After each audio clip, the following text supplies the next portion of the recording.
Yeah, hello, good morning. My name is Fred. I'm with the Frederik team. And I want to start with the question, what if we could stop smart contract hacks before they actually happen? And that question we asked ourselves in the past year. We were looking for solutions, how we can actually prevent hacks instead of reactively just detect the hacks and react on them. So let's have a look what developers have as options for today. And I want to dive in quickly into some security patterns which are commonly used today in smart contract development. Probably the most famous one is the checks effects interactions pattern.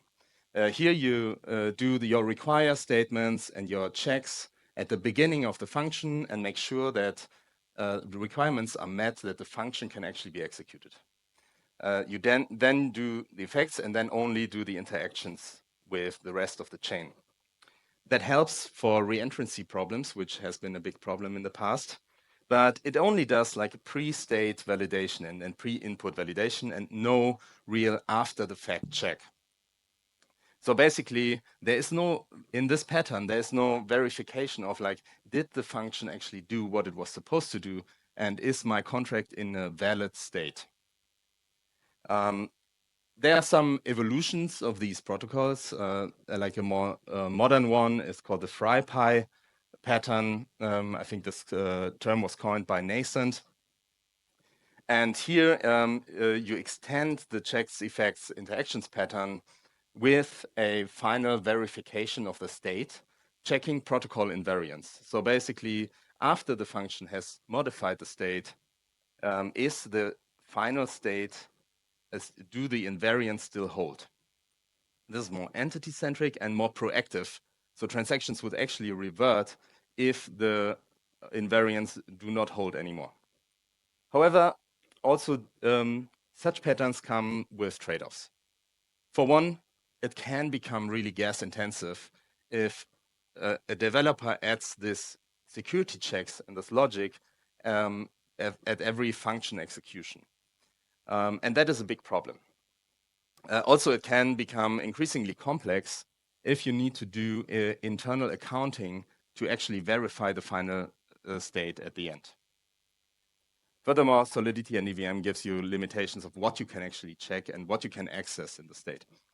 But especially like having this trade-off and this tension for developers to be very gas efficient and stay competitive with other dApps, but also at the same time secure the maximum or like provide the maximum security is a constant trade-off developers have to make and when they do their design decisions. And here exactly we were looking for solutions how we can eliminate this dilemma. And our answer to that are assertions. So let's start with a quick definition. What are assertions? Assertions are read-only validation rules that define states that should never occur.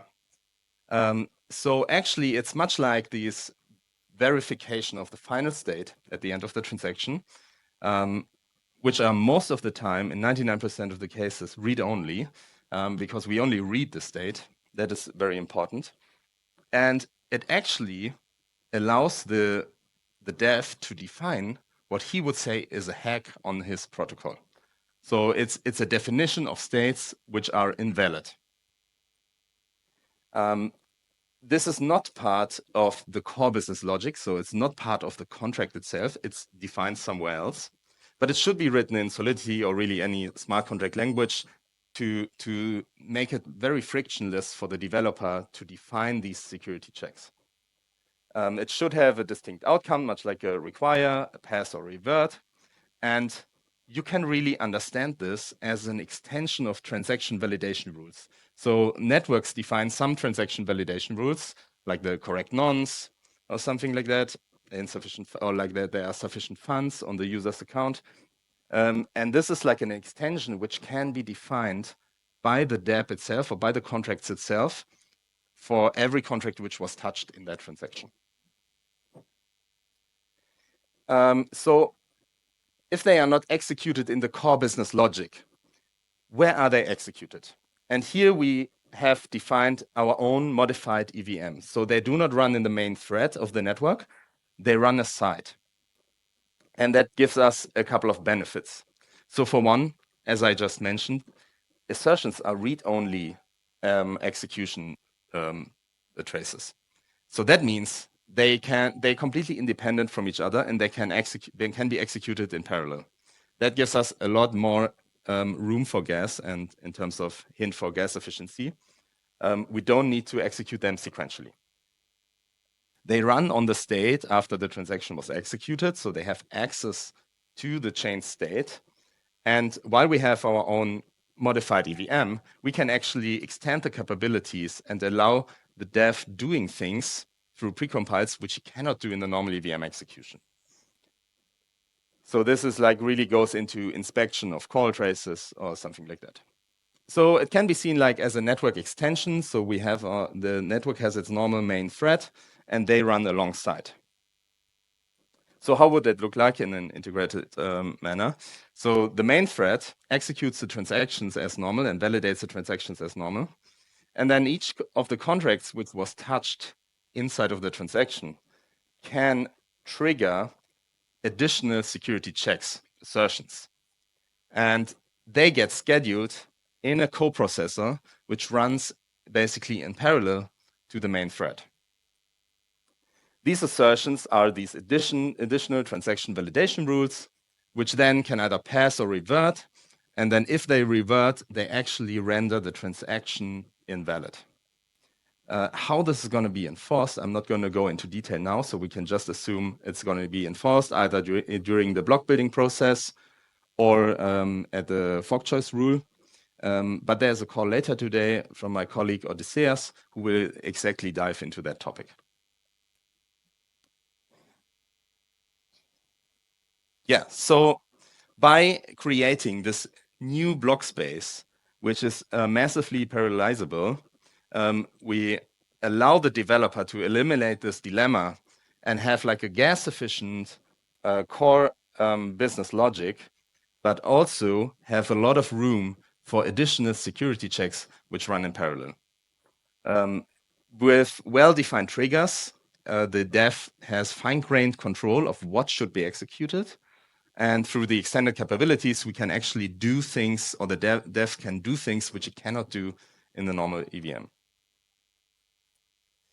So this way, we allow maximum security while maintaining gas efficiency. So here's some of the examples, like how triggers could look like. So a developer can write his assertions, which is basically a separate contract, a separate function, and then can attach it to a contract if, for example, a storage slot changes, a specific, or a function is called, or the balance changes. And then during the execution, we allow for additional precompiles, we allow doing things which you cannot do in the normal EVM, like real call stack inspection, log inspection. We can set breakpoints to different to have access for different states of different points in time during the execution. So this is like the flexibility which gives us by not enshrining into the core EVM and allow it to run it in our own EVM at the site, basically. Yeah, so I'm almost at the end. So this is like how an assertion would look like. You can see it's just a normal contract with some interfaces which need to be implemented. And we got inspired very much by Foundry and Foundry's cheat codes. So that was intentional. If a developer has used Foundry in the past, it should be very intuitive to just write assertions and use precompiles as cheat codes.